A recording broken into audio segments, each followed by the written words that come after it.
अस्सलाम student, first year chemistry chapter number 2 atomic structure का और स्टूडियो लेक्चर के अंदर हम क्वांटम नंबर्स और ऑर्बिटल्स को सीखने जा रहे हैं। बहुत ही इंपॉर्टेंट टॉपिक है कंसेप्ट्स के पॉइंट ऑफ व्यू से, एग्जाम के पॉइंट ऑफ व्यू से भी यहाँ से क्वेश्चन जो है वो बनता है। तो क्वांटम नंबर्स और ऑर्बिटल्स को तो हमने पढ़ना है, लेकिन उससे पहले कहूँगा चैनल पर आए तो सब्सक्राइब कर लें, वीडियो को लाइक करें, फ्रेंड्स और फेलोज़ के साथ शेयर करना मत भूलें। तो क्वांटम नंबर्स और ऑर्बिटल्स की बात हम करते हैं तो इंट्रोडक्शन में सबसे पहले हम देख लेते हैं ये चीज़ है क्या, कहाँ से आई। तो जो श्रोडिंगर है वेव इक्वेशन का हमने लास्ट टाइम जब हम पढ़ रहे थे बोर एटॉमिक मॉडल, उसके अंदर हमने डिफेक्ट पढ़ा था। उन डिफेक्ट के सोल्यूशन के अंदर हमने पढ़ा था श्रोडिंगर ने एक इक्वेशन दी थी जिसको श्रोडिंगर वेव इक्वेशन कहा गया।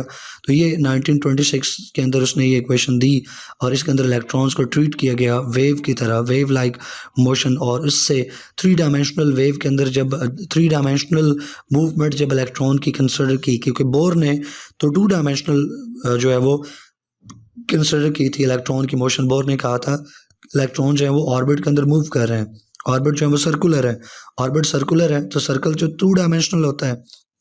तो बोर ने कि इस डिफेक्टिव मॉडल को बेहतर करने के लिए या इसके डिफेक्ट को रिमूव करने के लिए श्रोडिंगर ने एक इक्वेशन जो है वो दी जिसको श्रोडिंगर वेव इक्वेशन कहते हैं। उसने यहाँ पे इलेक्ट्रॉन को एज अ वेव कंसिडर किया और इलेक्ट्रॉन की मोशन को 3 डायमेंशनल मोशन के अंदर लिया, स्पेस के अंदर कंसिडर किया अराउंड द न्यूक्लियस। और उससे उसने जो रिजल्ट निकाला वो 3 पॉसिबिलिटीज़ निकाली। श्रोडिंगर वेव इक्वेशंस को जब आप एक इलेक्ट्रॉन के लिए अप्लाई करते हैं तो 3 रिजल्ट्स निकलते हैं श्रोडिंगर वेव इक्वेशन से। तो वो जो 3 रिजल्ट्स निकलते हैं उन्हीं को क्वांटम नंबर्स बोला जाता है। The solution of Schrodinger wave equation gives certain mathematical integers. मैंने कहा 3 सोल्यूशन पॉसिबल निकलते हैं और उन्हीं को क्या हम बोलते हैं, integers. These set of numerical values which give the acceptable picture of atom. ये इंटीजर्स बताते हैं कि एटम के अंदर इलेक्ट्रॉन पाए जाने की प्रोबेबिलिटी कहाँ है, एटम के अंदर आपको इलेक्ट्रॉन मैक्सिमम कहाँ पे मिल सकता है, शेल किस डिस्टेंस के ऊपर, न्यूक्लियस से कितना दूर आप हो तो आप इलेक्ट्रॉन मिल सकता है आपको, उसकी फ्रिक्वेंसी क्या होगी, एनर्जी क्या होगी, मोमेंटम क्या होगा। ये सारी चीज़ें जो हैं ये इससे जो श्रोडिंगर वेव इक्वेशन है ये प्रोडिक्ट करती है। तो जो इंटीजर्स हैं वो मैथमेटिकल वैल्यूज़ हैं, उन्हीं को हम कलेक्टिवली बोलते हैं क्वांटम नंबर्स। याद रखिएगा 4 क्वांटम नंबर्स हैं, 4 क्वांटम नंबर्स में से 3 क्वांटम नंबर्स हैं वो श्रोडिंगर वेव इक्वेशन से आते हैं और एक जो है वो कहीं और से आता है। कहाँ से आता है बात करेंगे जब उस पर पहुँचेंगे। तो there are 4 quantum numbers which can be used to describe the electron completely. एक एटम के अंदर इलेक्ट्रॉन को डिस्क्राइब करने के लिए, इलेक्ट्रॉन के बिहेवियर को डिस्क्राइब करने के लिए जो मैथमेटिकल सेट्स, जो मैथमेटिकल वैल्यूज़ यूज़ होती हैं, that are known as quantum numbers. ये 4 हैं, 4 में से 3 जो है वो श्रोडिंगर वेव इक्वेशन से आती हैं और एक कहीं और से आती है, उसको भी बात करेंगे, अभी मैं नहीं छेड़ता उसको। तो पहला जो क्वांटम नंबर है that is known as principal quantum number n। ये प्रिंसिपल क्वांटम नंबर क्या डिटरमिन करता है इलेक्ट्रॉन से मतलब, it determine the size of orbit. ये हमें बताता है कि इलेक्ट्रॉन जिस ऑर्बिट में मौजूद होगा उसका रेडियस कितना होना है, उसका साइज कितना होना है, ठीक है। And from the distance from the nucleus, और वो उसका एटम्स के न्यूक्लियस से कितना डिस्टेंस होगा। Greater the distance from the nucleus larger will be the size of orbit. ये तो हम जानते हैं कि एक जो ऑर्बिट एक न्यूक्लियस के करीब है, ये ऑर्बिट पहला न्यूक्लियस के करीब है तो इसका साइज कम है, और इसके बाद जो न्यूक्लियस से दूर है उसका साइज ज़्यादा है, तीसरा न्यूक्लियस से और दूर है उसका साइज और ज़्यादा है। प्रिंसिपल क्वांटम नंबर जो है प्रिंसिपल क्वांटम नंबर ये n से डिनोट किए जाते हैं। प्रिंसिपल क्वांटम नंबर इनकी वैल्यूज़ एक इंटीजर होता है, जैसे 1 है और n1 हो तो उसको k शेल कहते हैं, n2 हो तो l शेल कहते हैं, n3 हो तो m शेल कहते हैं, n4 हो तो n शेल बोला जाता है। इसी तरह n5, n6, no और इधर n से आगे आप लेटर जो है वो चलाते जाएं। The number of electrons accommodated, एक शेल के अंदर, एक प्रिंसिपल क्वांटम नंबर के अंदर कितने इलेक्ट्रॉन आ सकते हैं, ये आते हैं 2n² फार्मूला से, ठीक है। इस फार्मूला के अकॉर्डिंग पहले शेल में 2, दूसरे में 8, तीसरे में 18, चौथे में 32 आ सकते हैं और पाँचवें के भी आप कैलकुलेट कर सकते हैं। मैं कैसे, आप 2n², यहाँ पे n क्या है, n की वैल्यूज़ यहाँ पे मौजूद है, यहाँ से कोई n की वैल्यू जो है वो पुट कर दें। मिसाल के तौर पर पहले शेल को कैलकुलेट करना चाहते हैं तो पहले शेल के अंदर n की वैल्यू कितनी है, 1, तो 1 का स्क्वायर कितना हुआ, 1 का स्क्वायर हुआ 1 1 का स्क्वायर चूँकि 1 है तो उसको आप 2 से बाहर जो फार्मूले का 2 है उससे मल्टीप्लाई करें तो रिजल्ट क्या निकलेगा 2। इसी तरह अब आप तीसरे का चेक कर लेते हैं। तीसरे में n की तीसरा शेल चेक करना हो तो तीसरे में n की वैल्यू जो है वो 3 है तो उसमें 18 के इलेक्ट्रॉन आते हैं, चेक कर लेते हैं। 3 की वैल्यू n की वैल्यू पुट करते हैं, 3 ऊपर उसका स्क्वायर है तो 2 फार्मूले का अपनी जगह पे 3 का स्क्वायर निकालें तो वो आया 9, 9 2 ज़ा 18। तो देखें वही 18 आ गया ना यहाँ पे। तो एक शेल के अंदर कितने मैक्सिमम इलेक्ट्रॉन्स जो आ सकते हैं, मैक्सिमम इलेक्ट्रॉन्स एक प्रिंसिपल क्वांटम नंबर में जो आ सकते हैं वो 2n² फार्मूला से हम कैलकुलेट कर सकते हैं।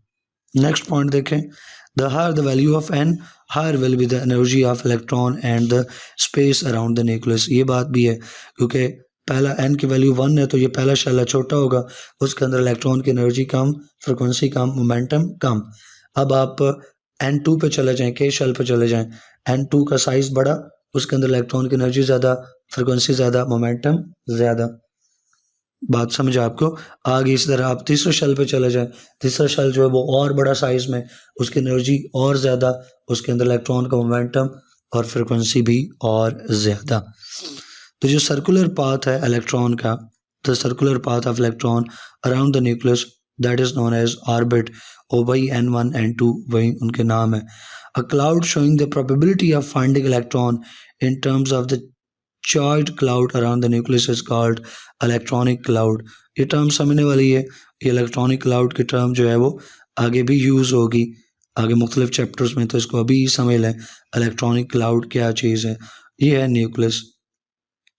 न्यूक्लियस के बाहर जो है इलेक्ट्रॉन कहाँ कहाँ पाया जा सकता है, प्रोबेबिलिटी क्या है न्यूक्लियस के बाहर, ये इस रीजन के अंदर अगर इलेक्ट्रॉन पाया जा सकता है तो ये जो रीजन है जिस रीजन के अंदर इलेक्ट्रॉन पाया जा सकता है ये रीजन चार्ज होना चाहिए। क्यों चार्ज होना चाहिए ये रीजन? क्यों कि इलेक्ट्रॉन के ऊपर चार्ज होता है। तो ये जो चार्ज रीजन है, ये चार्ज रीजन को हम क्लाउड कह दें, कि हम कह दें कि यहाँ पे एक क्लाउड हो सकता है और electronic cloud, that cloud is known as electronic cloud, electron cloud. ये वो रीजन है, ये वो स्पेस है न्यूक्लियस के बाहर जहाँ इलेक्ट्रॉन को पाने की, इलेक्ट्रॉन के मिलने की प्रोबेबिलिटी मैक्सिमम है। दूसरा जो क्वांटम नंबर है एजीमुथल क्वांटम नंबर, इसको L से डिनोट किया जाता है। प्रिंसिपल क्वांटम नंबर को N से डिनोट किया गया, इसको L से डिनोट किया जाता है। ये क्या डिस्क्राइब करता है? प्रिंसिपल क्वांटम नंबर डिस्क्राइब करता था शेप को, तो ये एजीमुथल क्वांटम नंबर क्या डिस्क्राइब कर रहा है? ये शेप ऑफ ऑर्बिटल को डिस्क्राइब कर रहे हैं। जो प्रिंसिपल क्वांटम नंबर था वो शेप ऑफ ऑर्बिट, तो ये शेप ऑफ ऑर्बिटल यानी सबशेल SPDF उनकी शेप को डिस्क्राइब करता है। ठीक है, it's value is always 1 less than that of the n की वैल्यू जितनी होगी उससे l की वैल्यू हमेशा कम होगी, 1 लेस देन होगी। जितनी n की वैल्यू है उससे l की वैल्यू हमेशा 1 कम होगी।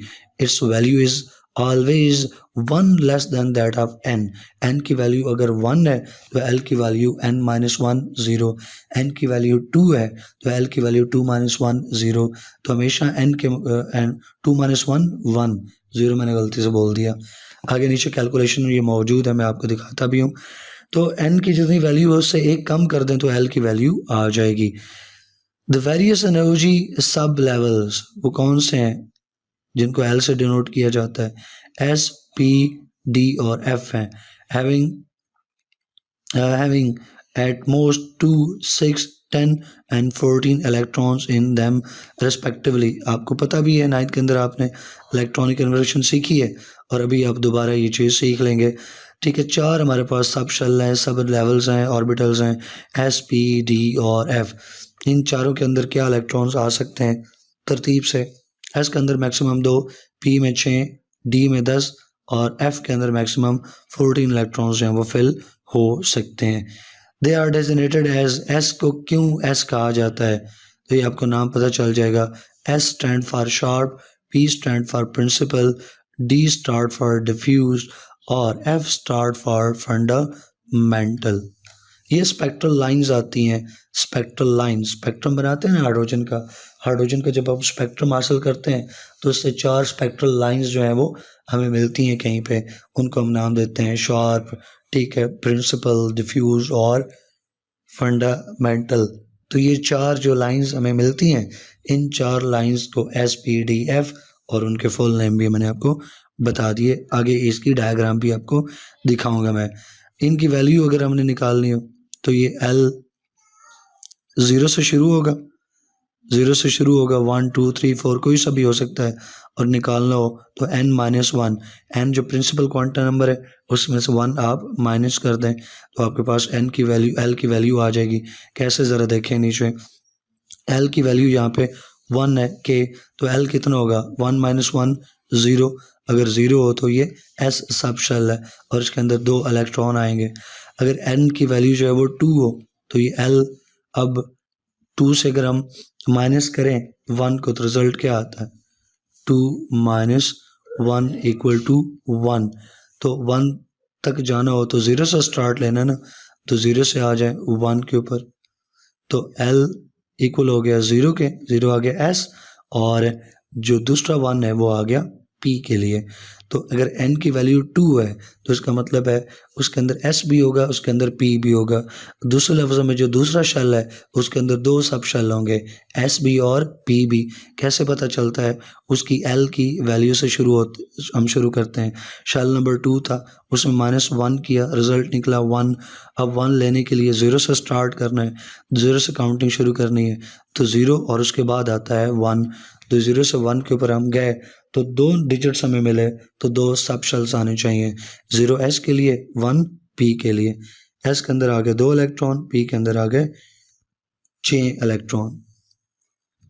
इसी तरह से n की वैल्यू 3 अगर हो तो M शेल है, और यहाँ पे भी आप इसको निकालें, 3 में से अगर आप निकाल लेते हैं 1 माइनस करते हैं तो L की वैल्यू आ जाएगी 2। अब 2 के लिए आप 0 से 2 पे जाते हैं तो 0 1 और फिर 2, तो कितने डिजिट्स मिले, 3। इसका मतलब है कि जो M शेल है, शेल नंबर 3, उसके अंदर 3 सब शेल होने चाहिए, S के लिए, 1 P के लिए और 2 किसके लिए, D के लिए, तो SPDF। तो तीसरे शेल के अंदर 3 सब शेल होते हैं, S P और D, और S के अंदर 2 इलेक्ट्रॉन, P में 6 और D में 10 इलेक्ट्रॉन। इसी तरह आप N को भी देख सकते हैं, N के अंदर आ जाएगा 0, ठीक है, 4 - 1 करें 3, तो हमने 0 से 3 पे जाना है, 0 फिर 2 फिर 3, 0 हो गया S के लिए, 2 हो गया P के लिए, 1 हो गया P के लिए, 2 हो गया D के लिए और 3 हो गया F के लिए, और इनके इलेक्ट्रॉन्स भी 2 6 10 14 रिस्पेक्टिवली। अब हम बात कर लेते हैं नंबर ऑफ ऑर्बिट्स, ठीक है, that gives the number of orbitals. अभी हमने देखा, ऊपर मैंने साथ साथ आपको बताया, अगर n की वैल्यू जो 1 है तो उसके अंदर एक ही ऑर्बिटल होगा 1s, 2 है तो उसमें 2 होगा 2s 2p, अगर 3 होगा तो उसमें 3 होंगे 3s 3p 3d, 4 है तो उसमें 4 होंगे 4s 4b 4d 4f। तो यही यहाँ पे लिखा है, नंबर ऑफ ऑर्बिट्स आपको पता चल जाता है नंबर ऑफ ऑर्बिटल्स का। अगर नंबर ऑफ ऑर्बिट 1 है तो एक ऑर्बिटल यानी एक सब शेल, नंबर ऑफ ऑर्बिट 2 है तो उसमें 2 सब शेल होंगे, तीसरे में 3 होंगे, चौथे में 4 होंगे, S P D और F, जो कि चौथे के हैं तो 4s 4p 4d 4f। Next, shape of orbitals जो हैं that are described by azimuthal quantum number, और ये अभी हमने बताया ऊपर स्टार्ट ही हमने यही लिया था। एजीमुथल क्वांटम नंबर डिस्क्राइब क्या करता है, एजीमुथल क्वांटम नंबर डिस्क्राइब करता है शेप।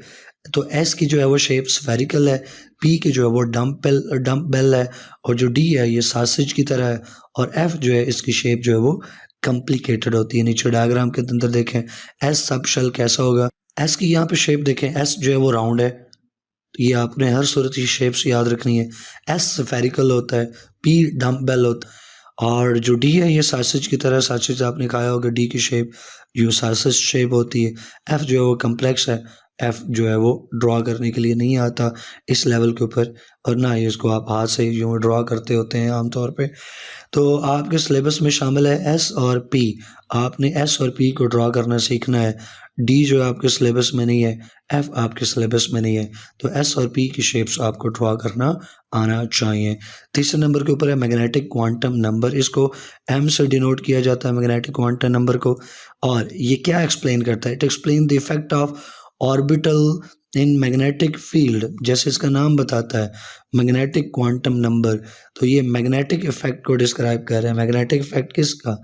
मैग्नेटिक इफेक्ट किसके ऊपर? मैग्नेटिक इफेक्ट ऑर्बिटल के ऊपर। ऑर्बिटल के ऊपर जब एक स्पेक्ट्रम को, किसी हाइड्रोजन से आइसोलेट स्पेक्ट्रम को आप इलेक्ट्रिक या मैग्नेटिक फील्ड में प्लेस करते हो, तो मैग्नेटिक फील्ड के अंदर आप प्लेस करो तो उसका क्या बिहेवियर आता है, तो that is explain by magnetic quantum number.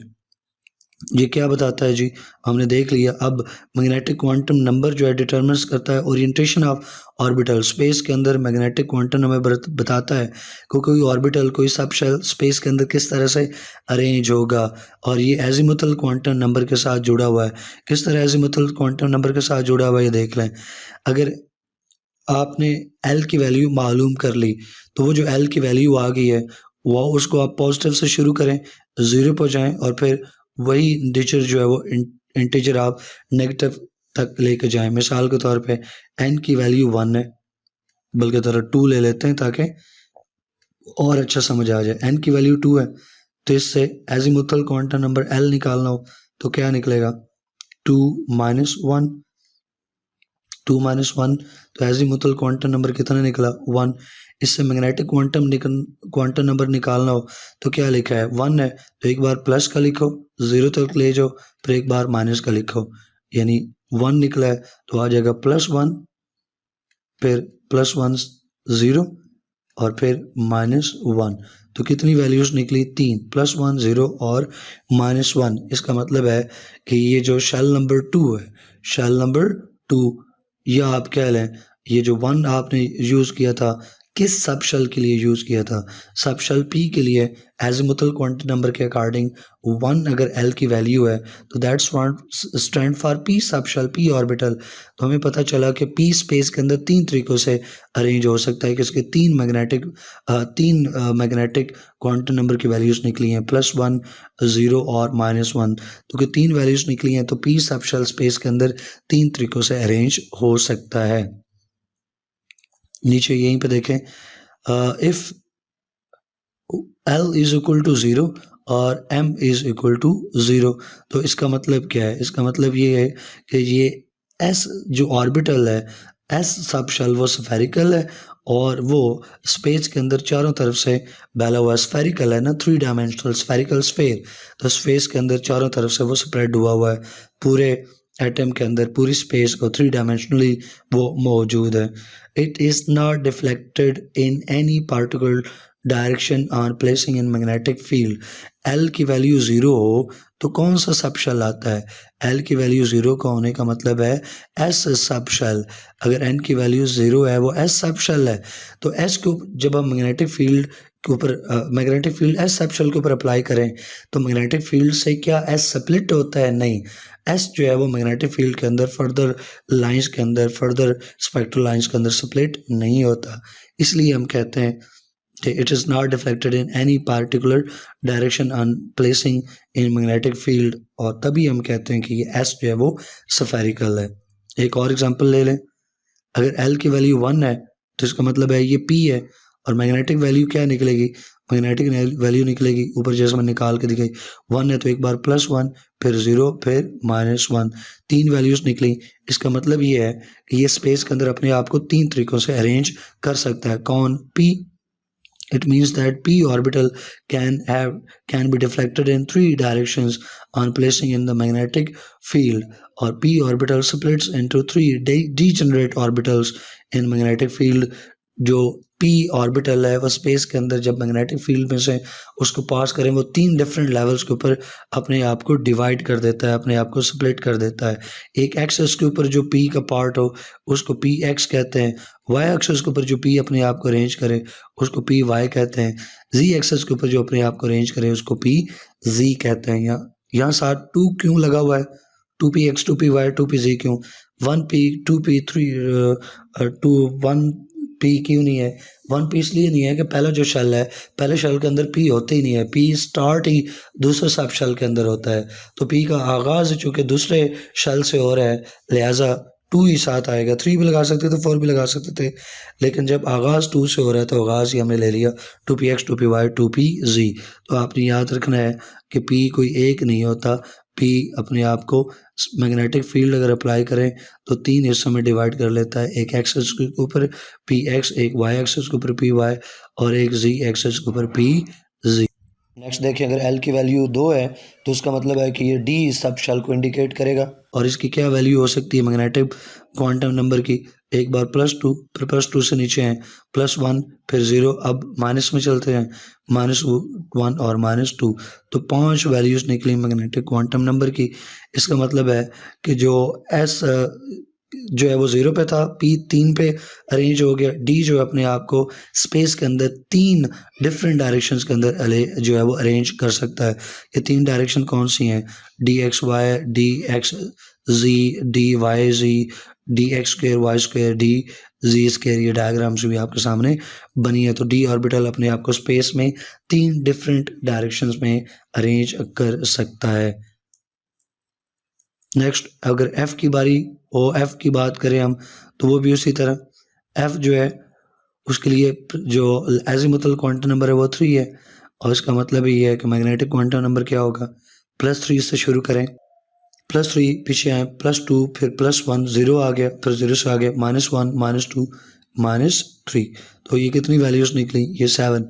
इसका मतलब है एफ़ अपने आप को स्पेस के अंदर 7 डिफरेंट तरीके से सेपरेट कर सकता है, अरेंज कर सकता है। F orbital can be deflected 7 different directions in magnetic field. ये आपके सामने डायग्राम बनी है। M1 कब है, M2 कब है, M3 कब है, M1 M0, ये सारी वैल्यूज़ मौजूद हैं। M0 M+1 M+2 और किस तरह M2 के लिए इस तरह शेप, M3 M-2 के लिए, M+3 के लिए, M-3 के लिए। तो डिफरेंट जो वैल्यूज़ हैं मैग्नेटिक क्वांटम नंबर की, तो यहाँ पे देख लें एफ़ और तरह रेंज है, यहाँ एफ़ की अरेंजमेंट और, यहाँ एफ़ की अरेंजमेंट और, यहाँ एफ़ की अरेंजमेंट और, यहाँ पे और। तो एफ़ अपने आप को स्पेस में 7 मुख्तलिफ तरीक़ों से अरेंज कर सकता है। लास्ट के ऊपर हम बात कर रहे हैं स्पिन क्वांटम नंबर की। स्पिन क्वांटम नंबर डिस्क्राइब करता है स्पिन ऑफ इलेक्ट्रॉन, जैसे इसका नाम सजेस्ट करता है, और यही वो क्वांटम नंबर है जो श्रोडिंगर वेव से नहीं आता। स्टार्ट में मैंने बताया था श्रोडिंगर वेव इक्वेशन से 3 जो है वो 3 क्वांटम नंबर्स आते हैं। तो पहले तीनों जो हमने क्वांटम नंबर पढ़े हैं वो तीनों के तीनों श्रोडिंगर वेव इक्वेशन से हमें मिलते हैं। Principal quantum number, azimuthal quantum number, फिर जो है वो मैग्नेटिक क्वांटम नंबर। लेकिन जो स्पिन क्वांटम नंबर है ये जो है वो हमें उससे नहीं मिलता, हमें ये वहाँ से ऑब्टेन नहीं होता श्रोडिंगर वेव इक्वेशन से। इसको एक और साइंटिस्ट हैं जिन्होंने डिस्क्राइब किया 1925 में, गॉडस्मिट ने इसको जो है वो डिस्क्राइब किया। और ये इलेक्ट्रॉन के लिए जो स्पिन है उसको डिस्क्राइब करता है किसी न्यूक्लियस के अंदर, और न्यूक्लियस के बाहर जो इलेक्ट्रॉन रोटेट करते हैं स्पिन है उसको हम इजीली इससे डिस्क्राइब कर सकते हैं। स्पिन जो है वो 2 तरह की हो सकती है इलेक्ट्रॉन की, क्लॉकवाइज और anti clockwise. Spin clockwise move कर सकते हैं, इलेक्ट्रॉन एंटी क्लॉकवाइज स्पिन में मूव कर सकते हैं। इसका मतलब है कि इलेक्ट्रॉन की स्पिनिंग अगर हम चांस निकालें तो 50% निकले ना कि वो क्लॉकवाइज रोटेट कर सकता है, एंटी क्लॉकवाइज रोटेट कर सकता है। तो इलेक्ट्रॉन की स्पिनिंग फिर 50% क्लॉकवाइज होने के चांस हैं और 50% एंटी क्लॉकवाइज होने के चांस है। ये नीचे दिखाया गया है। तो ये एंटी क्लॉकवाइज स्पिन को हम पॉजिटिव लेते हैं, और ये क्लॉकवाइज स्पिनिंग को हम नेगेटिव लेते हैं। तो एक एटम के अंदर, एक ऑर्बिट के अंदर, एक ऑर्बिट के अंदर, एक सब ऑर्बिटल के अंदर, एक ऑर्बिटल के अंदर सब ऑर्बिटल, शेल उसके अंदर सब शेल के अंदर जो ऑर्बिटल्स आ रहे हैं तो वहाँ एक इलेक्ट्रॉन मौजूद है। तो इलेक्ट्रॉन या तो वो मूव कर रहा होगा एंटी क्लॉकवाइज डायरेक्शन में, या वो स्पिन कर रहा होगा क्लॉकवाइज डायरेक्शन में। लेकिन अगर आप दोनों इलेक्ट्रॉन्स को एक ही साथ लेके आएँ तो दो इलेक्ट्रॉन जब एक ही साथ में आएंगे, पेयर बनाएंगे, तो एक पेयर बनाते वक्त वो सेम स्पिन में नहीं हो सकते, ना तो वो एंटी क्लॉकवाइज दोनों हो सकते हैं एक ही ऑर्बिटल के अंदर, ना ही दोनों वो क्लॉकवाइज हो सकते हैं, बल्कि दोनों ने अगर को एग्जिस्ट करना है तो एक क्लॉकवाइज होगा और एक एंटी क्लॉकवाइज डायरेक्शन में रोटेट करेगा। इसी के साथ ये लेक्चर मुकम्मल हुआ। आई होप कि ये चीज़ें आपको समझ आई होंगी। कोई भी क्वेश्चन क्लियर तो कमेंट सेक्शन में लाजमी पूछें। इंशाल्लाह नेक्स्ट वीडियो लेक्चर के अंदर हम नेक्स्ट टॉपिक पढ़ेंगे। टिल देन अल्लाह हाफिज़।